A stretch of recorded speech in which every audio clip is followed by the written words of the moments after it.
માળો હતો, જેમાં એક ચક્કી રહેતી હતી અને એક ચક્કો રહેતો હતો. એક દિવસ ચક્કી લાવી ચોખાનો દાણો અને ચક્કો લાવ્યો દાળનો દાણો. ચક્કીએ તો ચૂલો સળગાવ્યો અને તેના પર તપેલી મૂકી અને તેમાં પાણી, ચોખા અને દાળના દાણા નાખી ખીચડી રાંધવા મૂકી. ચક્કીને તો પાણી ભરવા જવાનું હતું, તેથી ચક્કાને એ કહેતી ગઈ, જરા ખીચડીનું ધ્યાન રાખજો, દાજી ના જાય. ચક્કો કહે, એ ઠીક.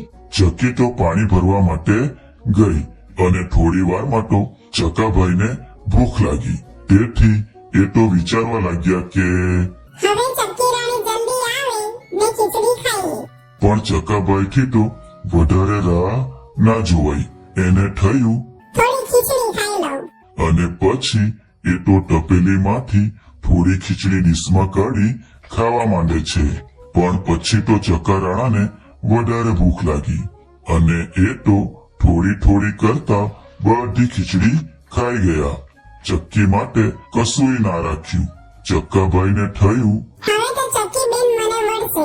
એટલે આ વાતની ચક્કીબેનને ખબર ના પડે એટલે ચક્કાભાઈ તો આંખે પાટા બાંધીને સૂઈ ગયા. થોડી વારમાં ત્યાં તો ચક્કીબેન પાણી ભરીને ઠુમક કરતા આવ્યા. આ બાજુ ચક્કાભાઈ તો બારણા અંદરથી વાસીને સૂતા હતા. ચક્કીબેન કહે, ચક્કરાણા બારણા ઉગાડો. ચક્કો તો કહે, મારી તો આંખો દુખે છે, એટલે હું તો આંખે પાટા બાંધીને સૂતો છું. એવું કરો, તમે હાથ નાખીને સાકર ખોલી નાખો. આ સાંભળી ચક્કીબેન તો મૂંઝાયા અને બોલ્યા, પણ આ બેડું કોણ ઉતારશે? તો ચક્કો કહે, એવું કરો, તમે જાતે જ બેડું ઉતારી લો. ચક્કીબેને તો બિચારીએ ધીરે રહીને બેડું માથેથી ઉતાર્યું અને બારણામાં હાથ નાખીને સાંકળ ખોલી અને પાછું બેડું માથે મૂકીને ઠુમક ચાલતા પણિયારે જઈને ગળો મૂક્યો અને ચક્કાભાઈને કહ્યું, ચાલો ચક્કરાણા, ખૂબ ભૂખ લાગી છે, જમવાનું પીરસું છું. ચક્કીબેન તો ચૂલા પાસે જાય છે અને તપેલી ખોલીને જુએ છે તો તપેલી ખાલી હતી. ચક્કીબેન તો બોલી ઉઠ્યા, હાય ખીચડી ક્યાં ગઈ? આપણી ખીચડી કોણ ખાઈ ગયું? ચક્કો કહે, મને શી ખબર, હું તો આંખે પાટા બાંધીને સૂતો હતો. આ રાજાનો કૂતરો આવ્યો હતો ને, એ ખાઈ ગયો હશે. ચક્કીબેનને તો ખૂબ ગુસ્સો આવ્યો અને ચક્કીબેન કહે, એમ શેનું ખાઈ જાય આપણી ખીચડી? હું તો રાજાજીને ફરિયાદ કરીશ. એમ કહી ચક્કીબેન તો ચાલ્યા રાજાજીના દરબારે ફરિયાદ કરવા. ચક્કીબેન તો ઉડતા રાજાના મહેલ તરફ જાય છે અને રાજાના દરબારે પહોંચીને ચક્કીબેને તો રાજાજીને ફરિયાદ કરી. રાજાજી, તમારો કાળિયો કૂતરો અમારી ખીચડી ખાઈ ગયો. એને સજા કરો રાજાજી. રાજાજી થોડો વિચાર કરે છે અને કહે છે, અહીં તો કાળિયા કૂતરાને સરસ ભોજન મળે છે, એ તારી ખીચડી કેમ ખાય? થોડો વિચાર કરી ચક્કી કહે, મને તો ચક્કાએ કીધું છે કે એ જ ખાઈ ગયો છે. સિપાહીઓને રાજાએ તો આદેશ કર્યો. બોલાવો એ કાળિયા કૂતરાને. ચક્કીબેનની ખીચડી કેવી રીતે ખાઈ ગયો? સિપાહીઓ તો કાળિયા કૂતરાને લેવા માટે જાય છે. રાજાના દરબારમાં કાળિયો કૂતરો તરત હાજર થયો અને પછી રાજાએ કાળિયા કૂતરાને પૂછ્યું, હે કાળિયા, તે આ ચક્કીબેનની ખીચડી ખાધી છે? કાળિયો કહે, મેં નથી ખાધી ચક્કીબેનની ખીચડી. ચક્કો બધી ખીચડી ખાઈ ગયો હશે અને મારું નામ લે છે. ગુસ્સાથી લાલચોળ થઈ રાજાજીએ ફરી આદેશ આપ્યો. સિપાહીઓ, બોલાવો ચક્કાને. સિપાહીઓ તો ઝડપથી જઈને ચક્કાને લઈ આવે છે. ચક્કાભાઈ તો બીતા આવ્યા. ગુસ્સાથી લાલચોળ થયેલા રાજાજીએ મોટા અવાજે પૂછ્યું, કેમ ચક્કા, તે આ ચક્કીબેનની ખીચડી ખાધી છે? બીતા ચક્કો કહે, ના રાજાજી, મેં ખીચડી નથી ખાધી. આ કાળિયા કૂતરાએ જ ખાધી હશે. રાજાજી તો ખીજાયા અને બોલ્યા, સિપાહીઓ, આ બંનેના પેટ ચીરી નાખો, એટલે જેણે ખીચડી ખાધી હશે એના પેટમાંથી નીકળશે. સિપાહીઓ તો મ્યાનમાંથી તલવાર કાઢે છે. કાળિયો કૂતરો બોલ્યો, હા હા હા, ચીરો મારું પેટ. ખાટી હશે તો નીકળશે ને. ચક્કો તો ખીચડી ખાઈને બેઠો હતો એટલે બીકનો માર્યો ધ્રુજવા લાગ્યો અને ધ્રુજતા ધ્રુજતા બોલ્યો, ભાઈ સાહેબ, મને માફ કરો. મારું પેટ ના ચીરશો. એ ખીચડી મેં જ ખાધી છે. આ સાંભળી રાજાજી તો ભારે ગુસ્સે થયા અને બોલ્યા, એક તો ખીચડી ખાઈ ગયો અને મારા કાળિયાનું નામ દીધું. રાજાએ હુકમ કર્યો, સિપાહીઓ, લઈ જાઓ આ ચક્કાને અને કૂવામાં ઊંધો લટકાવો. ચક્કો તો ખૂબ ડરી જાય છે અને ચક્કીબેન પણ ચક્કાની સજા સાંભળીને રડવા લાગે છે. સિપાહીઓ તો ચક્કાભાઈને દોરડે બાંધીને કૂવા પાસે લઈ ગયા અને કૂવામાં ઊંધા લટકાવી દીધા અને સિપાહીઓ ત્યાંથી જતા રહ્યા. ચક્કાને કૂવામાં ઊંધો લટકેલો જોઈ ચક્કીબેન તો રડવા લાગ્યા. એને ચિંતા થઈ કે મારા ચક્કાને કૂવામાંથી કોણ બહાર કાઢશે? ચક્કીબેન રડતા હતા ત્યારે ત્યાં બાજુમાંથી એક ગાયોનો ગોવાળ પસાર થયો. ચક્કીબેન તો ગોવાળ પાસે ગઈ. ચક્કીબેને તો એને રોક્યો અને કહ્યું, ઓ ગાયોના ગોવાળ ભાઈ, ઓ ગાયોના ગોવાળ, મારા ચક્કાને કાઢે તો તને ખીર અને પૂરી જમાડું. ગાયોનો ગોવાળ કહે, ના રે, હું ના કાઢું તારા ચક્કાને.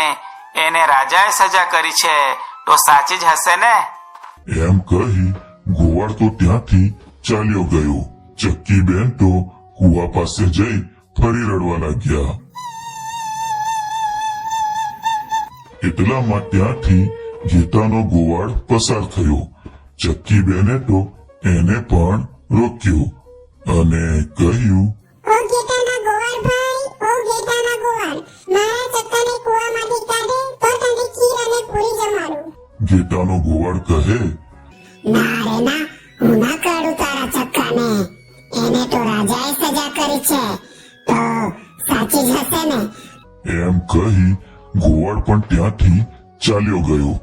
ચક્કીબેન તો ફરી પાછા રડવા લાગ્યા.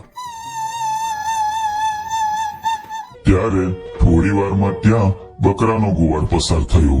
ચક્કીબેને તો એને પણ રોક્યો અને કહ્યું, ઓ બકરાના ગોવાળ ભાઈ, બકરાના ગોવાળ, મારા ચક્કાને કાઢે તો તને ખીર અને પૂરી જમાડું.